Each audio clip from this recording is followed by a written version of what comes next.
Assalamualaikum and good day, sir. My name is Shahani T. Mastura. This is my reaction video regarding of the video report presentation of Group 5 and Group 6.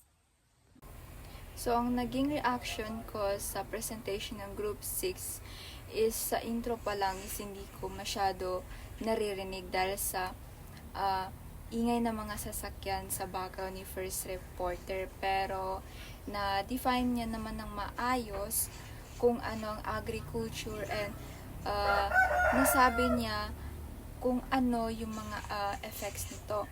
Next is ni-define niya ang agriculture communication and environment communication, lalo na yung importance ng dalawa na yon.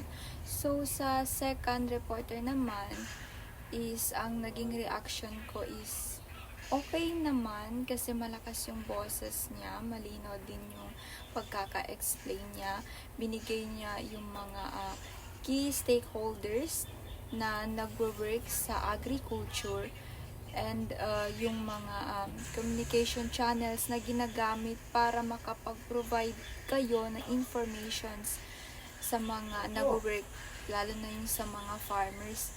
And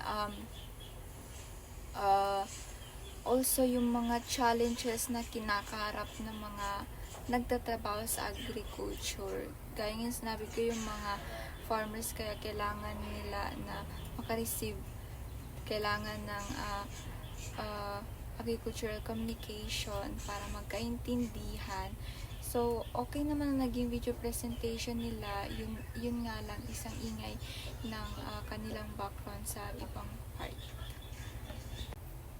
Next, while sa video presentation ng Group 6 is first reporter is malakas ang kanyang boses at nagbigay sila ng objectives regarding sa kanilang topic bago sila magsimula mag-discuss.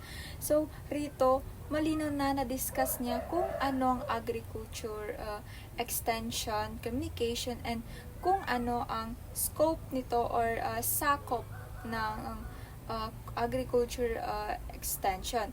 Tsaka, yung mga major problems sa agri-extension communication na na-encounter, yun, na-discuss nila yung mga problema. So, gaya ng lack of knowledge na nabanggit nila sa modern methods. So, karamihan, according sa reporter, is karamihan daw sa mga farmers is hindi aware sa mga new technology, sa mga bagong technology na ginagamit para makapag-improve sa kanilang pagfa-farm. So, yun, napapansin nga natin since sa mga province is hindi sila masyado aware. So, that is one of the problems na state ng reporters. Next is yung mga elements of communication process is na-discuss din kung paano ang proseso ng pagbibigay ng information pagdating sa agriculture extension. And sa second reporter naman is malinaw din ang kanyang pagkaka-discuss, pagkaka-explain, hindi maingay yung sa background niya, malakas din ang kanyang boses.